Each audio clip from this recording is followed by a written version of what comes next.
Ok, on se retrouve donc dans l'étape où je vais vous montrer les 6 postes de dépenses principaux qu'on a tous dans un budget. Ça, c'est des postes de dépenses universels que tout le monde a. Et c'est ce qui vous coûte le plus cher. Donc on va se concentrer sur ce qui vous coûte le plus cher parce que si vous arrivez à réduire vos dépenses sur ce qui coûte le plus cher de 10, 15, 20%, ça sera plus efficace que si vous réduisez vos dépenses sur un petit poste de dépenses. La première dépense la plus élevée qu'on a tous, c'est le coût de votre logement. Donc c'est entre 30 et 50% en général d'un budget. Que ce soit un loyer si vous êtes locataire ou un remboursement de prêt pour votre résidence principale. Et ensuite on a tout ce qui est taxes foncières, charges de copropriété, eau, électricité, etc. Ensuite vient le coût du transport, le coût de votre voiture, de votre carte de métro, de votre moto par exemple. On dit souvent que c'est entre 10 et 30% d'un budget. Ensuite vient l'alimentation et les repas à l'extérieur. Donc entre 10 et 30% également d'un budget. Ensuite vous avez les abonnements en tout genre, les frais bancaires et les assurances. On va passer tout de suite donc au coût du logement. Comment on peut réduire cette dépense ? Eh bien, il y a une solution qui est de louer une partie de votre logement, tout simplement. Ça peut être louer une chambre et tout de suite, on a un gain potentiel de 150 à 400 euros. Ça dépend de là où vous vous trouvez. Dans les grandes villes, forcément, vous allez pouvoir louer plus cher. Bon, ça, c'est une option qui n'est pas toujours possible, mais si vos enfants sont partis et que vous vous retrouvez avec des chambres supplémentaires, pourquoi pas en profiter pour louer. Là, ça sera de l'argent qui va tomber tout de suite dans votre poche et c'est quand même une très bonne solution pour avoir des revenus supplémentaires. Ensuite, ce qui est possible aussi, c'est de déménager. On n'y pense peut-être pas, mais déménager et pour payer moins cher, tout simplement. Peut-être qu'à 5 minutes de chez vous, vous pouvez avoir la même superficie pour 50 à 100 euros moins cher. Tous les mois, imaginez sur un an et imaginez sur 3-4 ans. Donc ça, c'est aussi une solution qui n'est pas à oublier parce que c'est de l'argent que vous allez pouvoir économiser tout de suite. Alors bien sûr, ça, on va le voir, ça va dépendre aussi de vos critères. Peut-être que vous adorez l'emplacement où vous êtes, le quartier vous plaît et vous ne voulez pas changer. Il n'y a pas de souci, on en parlera justement à la fin de cette étape. Une autre solution, c'est d'acheter au lieu de louer. Comme ça, vous êtes votre propre locataire et vous remboursez, vous payez en fait un loyer à la banque, mais à la fin, vous êtes quand même propriétaire de votre appartement, de votre logement. Ça peut être une bonne solution, mais je pense que dans les grandes villes, le prix d'achat est vraiment trop cher. De toute façon, vous pouvez faire le test. Imaginez, vous payez, je sais pas, 700 euros de crédit, 700 euros de loyer, et imaginez vous achetez votre appartement. Donc, si votre appartement et vous regardez en fait combien le crédit va vous coûter tous les mois. Donc, si vous achetez votre appartement 100 000 ou 300 000 euros, le remboursement de tous les mois n'aura rien à voir. Donc, si vous payez en mensualité de crédit la même somme que votre loyer actuel, pourquoi pas effectivement passer acheter votre résidence, votre logement, tout simplement. Ensuite, un autre poste de dépense, ça va être le coût de votre voiture, de transport en fait plus généralement.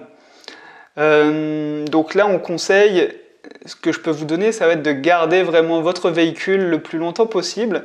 C'est comme ça que vous allez pouvoir l'amortir en fait au fil des années. Et ça, même si l'entretien, c'est vrai, va vous coûter un petit peu plus cher tous les ans, parce qu'il y aura plus de réparations à faire, mais dans le temps, en fait, vous allez plus rentabiliser votre voiture, parce que on sait tous qu'au bout de 2-3 ans, la valeur d'une voiture a baissé d'environ 50% facilement. Une bonne pratique au niveau des voitures, c'est de se dire que plus c'est petit, moins c'est cher. Vous allez moins payer d'assurance, vous allez payer moins cher à l'achat de votre voiture, vous allez payer moins cher en général en consommation. Donc voilà, essayez de réduire les modèles de votre voiture et vous allez payer moins cher. Un bon principe aussi, c'est si vous êtes obligé d'avoir 2 voitures, Prenez une voiture de ville pour les transports les plus courants. Une petite voiture qui va consommer moins, dont vous avez moins peur qu'elle s'abîme. Et une autre voiture peut-être pour les voyages en famille, les vacances, etc. Ensuite, il y a le marché de l'occasion pour la voiture et ça peut être vraiment très intéressant. Donc si vous prenez des véhicules entre 4 et 5 ans et avec un faible kilométrage en dessous de 60 000, 50 000 km. Donc ne passez pas, enfin en tout cas, je vous déconseille de passer par des particuliers parce que on n'est pas certain de l'état de la voiture au final. Donc vous prenez un risque, mais il y a des concessions auto. Voilà, il y a des concessions auto qui permettent de revendre des véhicules d'occasion. Ce que je peux vous conseiller aussi, c'est de demander, si vous voulez vraiment acheter une voiture neuve, vous pouvez demander à acheter une voiture utilisée par un commercial. Donc comment ça fonctionne? Renault par exemple va prêter une voiture neuve à ses commerciaux le temps de la vendre. Et donc pendant 3-4 mois, elle va être utilisée par les commerciaux et ensuite Renault va essayer de vous la vendre. Et c'est une bonne occasion pour négocier le prix d'achat et vous allez facilement pouvoir faire baisser de 10-15% le prix d'achat d'une voiture alors qu'elle a peut-être 6 mois maximum et que de toute façon elle est en état impec. Ça c'est une solution aussi pour réduire le coût de l'achat d'une voiture neuve. Oui, j'ai oublié de le dire, mais vous pouvez aussi, dans les grandes villes, surtout dans les grandes villes, ça ne sert à rien d'avoir de voiture. Si vous pouvez utiliser les transports en commun, ça vous coûtera beaucoup moins cher, il n'y a pas photo. Donc, utilisez les voitures à usage. Maintenant, on peut louer aussi une voiture pour une semaine en vacances. Ça vous coûtera toujours moins cher qu'une voiture à l'année. Ensuite, un poste de dépense qui est l'alimentation et les repas, surtout à l'extérieur, le midi et le soir. Donc pour les repas obligatoires, enfin les repas obligatoires du travail, vous savez, on est souvent tenté d'aller avec les collègues manger à l'extérieur. Et pourtant, ça va vous coûter rapidement entre 10 et 20 euros par repas, soit entre 200 et 400 euros par mois. Imaginez, 400 euros de dépenses par mois pour manger avec vos collègues. La solution, c'est simple, c'est de manger fait maison. Vous ramenez votre repas et vous allez en profiter en plus pour lire, pratiquer des activités. Vous aurez plus de temps, donc vous pourrez lire, vous pourrez vous relaxer, vous pourrez faire du sport. Moi, par exemple, c'est ce que je faisais au travail. Je ramenais mon repas, je mangeais en 15 minutes et pendant une demi-heure, j'allais faire du sport à côté. Comme ça, vous pratiquez aussi une de vos passions pendant votre travail. Vous revenez l'après-midi, vous êtes en pleine forme, vous êtes heureux, tout simplement. Vous allez être plus productif au travail, la journée va passer plus vite et vous allez gagner du temps en fait, tout simplement. Après, je ne dis pas de ne plus faire de repas avec vos collègues, donc vous pouvez trouver un compromis avec 4 repas. Par exemple, 4 repas fait maison et un repas le vendredi, par exemple, avec vos collègues. Ça, c'est le vendredi en général. C'est vrai que c'est sympa de manger avec ses collègues. Le week-end arrive et il y a une bonne ambiance. C'est ce que je disais, c'est un peu le principe de privilégier la qualité à la quantité. Essayer de réduire vraiment ses dépenses à l'extérieur parce que jusqu'à 400 euros par mois quand même, c'est énorme. Surtout que c'est pas forcément meilleur que ce que vous allez faire chez vous, fait maison. Ensuite, pour l'alimentation, il y a les supermarchés. Alors, je vous conseille de lire le livre de Michel Simès, Le cerveau. Il parle très bien du fonctionnement des supermarchés et les supermarchés font tout pour que vous remplissiez au maximum votre caddie. Pourquoi vous croyez que vous avez un énorme caddie et pas un petit caddie? C'est pour le remplir au maximum. Ensuite, il y a des biais cognitifs qu'ils utilisent. Ils vont mettre certaines odeurs pour vous attirer dans les rayons. Ils vont aussi, quand vous rentrez dans un magasin, en général, c'est les produits les plus chers que vous voyez en premier. Tout ce qui est multimédia, télé. C'est pas pour rien, parce que vous êtes rentré au supermarché pour acheter Et donc, ben, vous voyez une télé, vous voyez un aspirateur, vous voyez je ne sais pas quoi. Vous avez envie d'acheter tout de suite les produits les plus chers. Donc, évitez vraiment de passer trop de temps dans les supermarchés parce que vous vous en êtes rendu compte. Plus on passe de temps, plus on achète de choses. Et souvent, c'est inutile. Donc, faites une liste vraiment de vos courses pour acheter uniquement ce dont vous avez besoin. Hein, ça peut paraître bête, mais c'est la réalité. Également, limiter le gaspillage alimentaire. Hein, il y a plusieurs dizaines d'euros ou centaines d'euros qui partent chaque année en gaspillage chez tout le monde. Donc vraiment essayer de maîtriser cet aspect de gaspillage parce que c'est complètement de l'argent jeté par les fenêtres. Hein. Vous ne mangez pas votre viande qui a tourné, etc. etc. Pour éviter de rentrer dans les supermarchés, vous pouvez toujours passer par l'option Drive ou la livraison à domicile si les frais ne sont pas trop élevés. Hein. Des fois, il y a livraison à domicile quand c'est gratuit et gratuit. Ça, c'est dans les grandes villes en général. Donc ça, c'est un excellent moyen pour ne pas dépenser plus que prévu. Ensuite, on a le poste de dépense, les abonnements en tout genre. Ça va être tout ce qui est forfait, abonnement, magazine, etc. Donc déjà, le forfait téléphone ne doit pas vous coûter plus de 10 euros. Hein. Aujourd'hui, en France, on a beaucoup d'opérateurs et ça permet de faire réduire les prix, donc 10 euros maximum. Là, je veux que vous vérifiez tout de suite votre forfait téléphone. Si c'est plus de 10 euros, non, c'est pas possible. Ensuite, vous avez un forfait Internet. Internet, télé en général. Donc ça, c'est 25 euros maximum aussi. Hein. Ne payez pas 50, 60 euros pour des offres haut de gamme. Vous n'en avez pas besoin dans 95% des cas. Et donc, surtout, il va falloir arrêter les abonnements que vous n'utilisez pas à 100% et les prendre à la demande.